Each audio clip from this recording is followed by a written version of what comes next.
If you don't start setting healthy boundaries now, your time, your peace, and your energy will constantly be given away to people who don't even know that they're crossing the line. And I'm sorry to say, it's not their fault, it's yours. You are not setting the boundaries that you need to. Boundaries are not walls. They're not supposed to be these mean things. They're self-respect.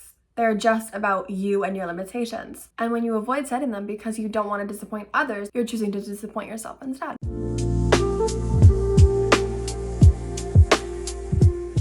A boundary is a clear limit on your energy, your time, your emotions, and your body. It defines what's okay with you and what is absolutely not okay. Boundaries are not only to do with other people, but also things in your life, like having a set time that you're done work or dedicating time that's just for you, outside of your regular to-dos. But the catch is, boundaries are not about controlling other people. They're just about being clear with yourself and with others about what you will allow and what you won't. Without boundaries, you become a person who says yes to everything. Someone who stays too long in conversations that drain you, and you'll become someone who constantly puts your needs last and calls it being nice.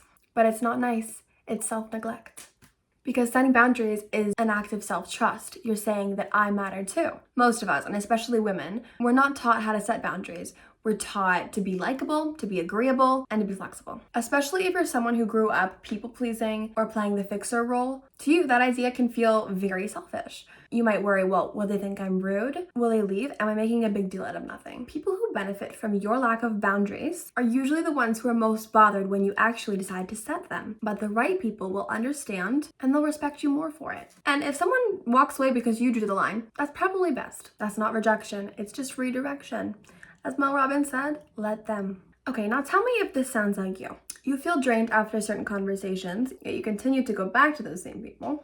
You say yes even when you want to say no. You feel guilty for doing things for yourself. You snap at people over small things. And you're constantly overwhelmed and you can't figure out why. That is not you being dramatic. It's your body's sign of telling you that something is off. Meaning that you have been living without boundaries for too long. I used to say yes to everything. Work, friends, family, even when I was exhausted. And it wasn't until I hit burnout that I realized that I had no boundaries at all. There are 4 different types of boundaries and you need all of them. Number 1 is physical boundaries, meaning that this is your body, this is your personal space, your need for rest or alone time. Then there's emotional, which is protecting your peace from people who dump their problems on you without you even asking. Then there's time, so it's knowing that your plate is full and then saying that I actually can't take that on right now when you're asked to do something in addition to everything that you're doing. So then you have your mental boundaries, and that looks like holding on to your beliefs, your opinions, and your thoughts even when people disagree with them. When these boundaries are not in place, you will start to feel anxious, resentful, overwhelmed, and like you're constantly over-explaining yourself. Now let's talk about what boundaries look like in real life, because setting boundaries with your mom versus your coworker or your friend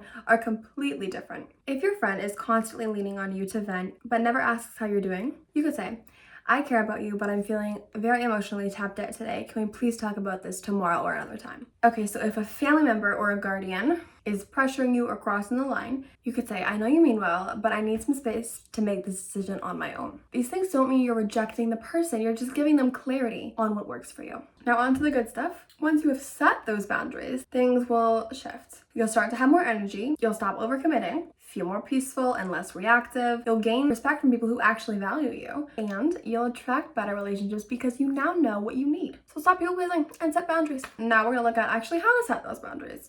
Okay, here's your step-by-step process. First, you're gonna clear on your limits. You can either journal this, you can do a video diary, you can just think about it, whatever works for you.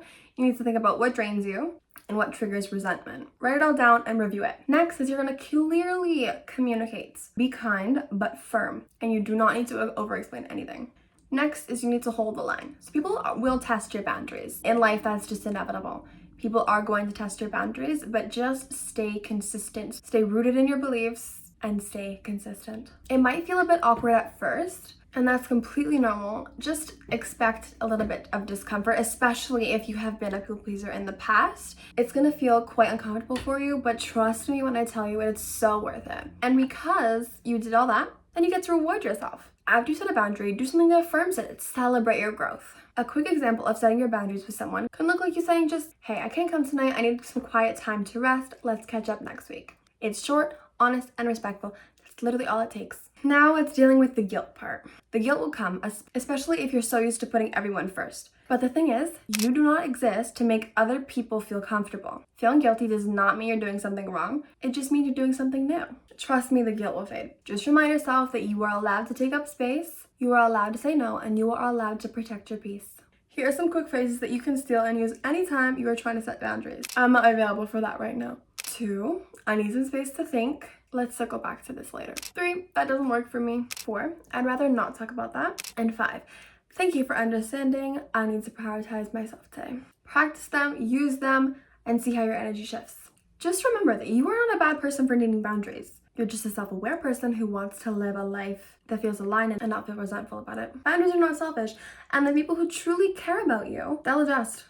They will. I promise you. The people who really care about you and the people who really value you, they'll stay around. I love reading your comments, so let me know down below which boundary you're working on this week. And if you like this video, make sure to subscribe for more content like this. Send this to someone who needs the reminder that you are allowed to protect your energy. And you don't have to feel bad about it. Okay, see you next week.